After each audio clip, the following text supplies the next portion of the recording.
श्री राम। जय सीता मैया की जय। प्रथम सोपन बालकांड। हे विधाता, मैं हृदय में किस तरह धीरज धरूं। सिर के फूल के कंठ से कहीं हीरा छेदा जाता है।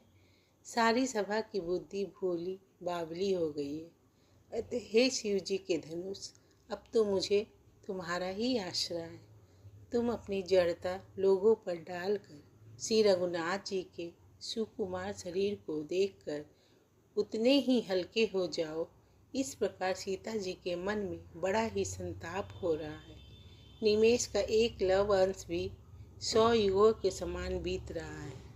प्रभु श्री रामचंद्र जी को देखकर फिर पृथ्वी की ओर देखती हुई सीता जी के चंचल नेत्र इस प्रकार शोभित हो रहे हैं, मानो चंद्रमंडल रूपी डोल में कामदेव की 2 मछलियाँ खेल रही हो।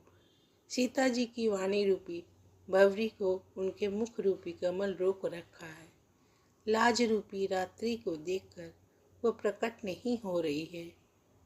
नेत्रों का जल नेत्रों के कोने में ही रह जाता, जैसे बड़े भारी कंजूस का सोने कोने में ही गड़ा रह जाता है।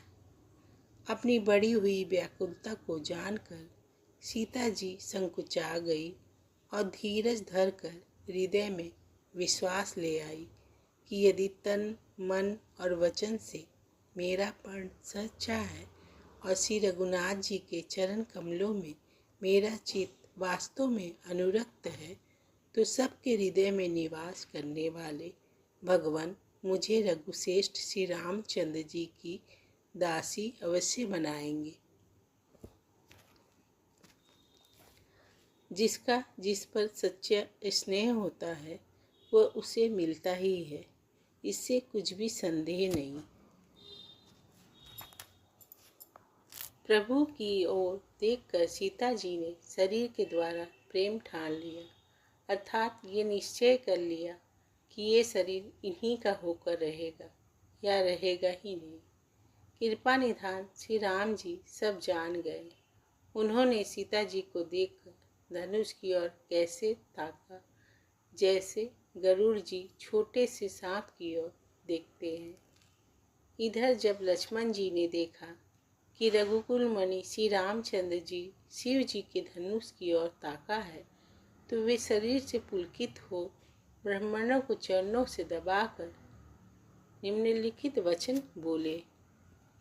हे दिग्गजों, हे कच्छप, हे शेष, हे वारा, धीरज धरकर पृथ्वी को थामे रहो, जिसमें ये हिलने ना पावे।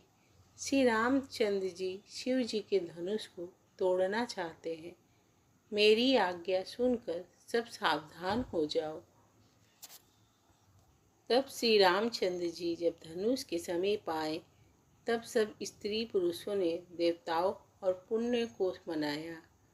सबका संदेह और अज्ञान, नीच राजाओं का अभिमान, परशुराम जी के गर्भ की गुरुता, देवता और श्रेष्ठ मुनियों की कातरता, भय, सीता जी का सोच, जनक का पश्चाताप और रानियों के दारू दुख का दावानल, ये सब शिव जी के धनुष रूपी बड़े जहाज को पाकर समाज बनाकर उस पर जा चढ़े। हे श्री रामचंद्र जी की भुजाओं के बल रूपी अपार समुद्र के पार जाना चाहते हैं, परंतु कोई केवट नहीं है। श्री रामचंद्र जी ने सब लोगों की ओर देखा और उन्हें चित्त में लिखे हुए से देखकर फिर कृपा धाम श्री राम जी ने सीता जी की ओर देखा और उन्हें विशेष व्याकुल जाना। उन्होंने जानकी जी को बहुत ही विकल्प देखा। उनका एक एक क्षण कल्प के समान बीत रहा था।